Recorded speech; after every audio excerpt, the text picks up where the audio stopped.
പ്രിയ സുഹൃത്തുക്കളെ, ഞാനിന്ന് ഇവിടെ പറയാൻ പോകുന്നത്, ഞാനൊരു കൊണ്ടോട്ടിക്കാരനാണ്.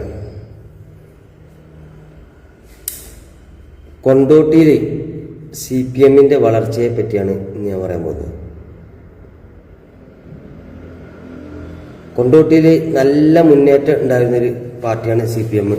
അതേസമയം ഈ മണ്ഡലം ഉണ്ടായത് മുതൽ ഇവിടെ ഭരിക്കുന്നത് ലീഗാണെങ്കിലും ഇവിടെ CPM-ന് നല്ലൊരു മുന്നേറ്റം ഉണ്ടായിരുന്നു.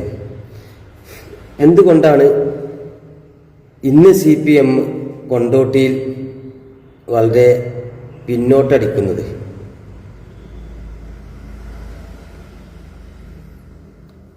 അതിന് കാരണം ചില വ്യക്തികളുടെ കടന്നുകയറ്റം, അതായത് ചില വ്യക്തികളുടെ താല്പര്യങ്ങൾക്കനുസരിച്ചിട്ട് അവർ ബിസിനസ് പരമായിട്ടും അതുപോലെ തന്നെ അവരുടെ ഒരു ഇംഗതിക്കനുസരിച്ച് പാർട്ടി പ്രവർത്തിക്കുക എന്നുള്ള രീതിയിൽ ഇതിന് ചോദ്യം ചെയ്യപ്പെടാനോ മറ്റോ ആരും മുന്നോട്ട് വരുന്നില്ല.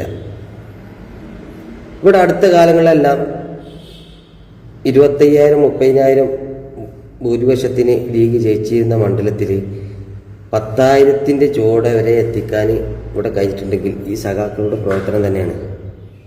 പക്ഷെ അതിനൊക്കെ മറികടന്നിട്ട് ഇതിലൊരു ലോബി, ബിസിനസ് മേഖല, അതായത് ഭൂമാഫിയ എന്നൊക്കെ പറയുന്നത് പോലെ, കോറി മാഫിയ എന്നൊക്കെ പറയുന്നത് പോലെ ഇവരുടെ ഒരു ഇടപെടൽ കൊണ്ടാണ് കൊണ്ടോട്ടിയിൽ CPM-ന് വേണ്ട വിധത്തിലുള്ളൊരു മുന്നേറ്റം ഉണ്ടാക്കാൻ സാധിക്കാത്തത്. അതായത് ആ വ്യക്തികളുടെ പേരൊന്നും എടുത്തു പറയാൻ ഞാൻ ഇവിടെ താല്പര്യപ്പെടുന്നില്ല. അപ്പം അത് ഞാൻ പറയുന്നത് കേട്ടാൽ തന്നെ ഇവിടെ കൊണ്ടോട്ടിയിലെ പല സഖാക്കൾക്കും കാര്യങ്ങൾ മനസ്സിലാവും. ഇവിടെ ഏതെങ്കിലും ഒരു വിഷയത്തിൽ നമ്മളെ പാർട്ടി, അതായത് നമുക്ക് ഇഷ്ടപ്പെടുന്ന CPM ഒരു ഇടപെടൽ നടത്തുന്നുണ്ടോ? ഇവിടെ മുനിസിപ്പാലിറ്റിയിൽ 6 സീറ്റാണെങ്കിലും പ്രതിപക്ഷത്ത് ഒരാളുണ്ട് എന്ന് അറിയുന്നുണ്ടോ? എന്തെങ്കിലും സാധാ ജനങ്ങളുടെ വിഷയങ്ങളിൽ മുനിസിപ്പാലിറ്റിൻ്റെ പോരായ്മകൾ ചൂണ്ടിക്കാട്ടി ഇത് പുറത്തു കൊണ്ടുവരാൻ നമ്മളെ പാർട്ടി, നമ്മളെ ഈ പ്രതിപക്ഷത്ത് ഇരിക്കുന്ന നമ്മളെ CPM പാർട്ടി അംഗങ്ങൾ ഇത് തയ്യാറാവുന്നില്ല. അവർക്കെന്താണ്, എന്ത് ഇവിടെ സംഭവിച്ചാലും പ്രശ്നമില്ല, അവരുടെ കാര്യങ്ങൾ നടക്കട്ടെ, അവരെ ബിസിനസ് മേഖല ഇതാകട്ടെ, അവന് വേണ്ടപ്പെട്ട കാര്യങ്ങൾ, അതുകൊണ്ട് കാര്യമില്ലല്ലോ. ഇവിടെ ഈ 6 സീറ്റാണ് CPM-ന് കൊണ്ടോട്ടിയിലുണ്ടെങ്കിലും അതിൽ ഒരുപാട് സഖാക്കളെ വിയർപ്പും അധ്വാനം കൊണ്ടാണ് അവരുടെ എത്തിപ്പെട്ടത് എന്ന് പോലും അവർ ചിന്തിക്കാൻ തയ്യാറാകുന്നില്ല.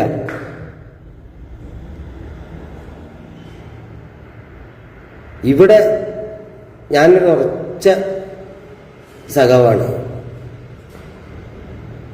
എന്നിരുന്നാലും അതിനൊരു നേട്ടം പ്രതീക്ഷിച്ചിട്ടുള്ള ഒരാളൊന്നുമില്ല. ഇവിടെ എന്താണ് കൊണ്ടോട്ടിയിൽ സംഭവിക്കുന്നത്?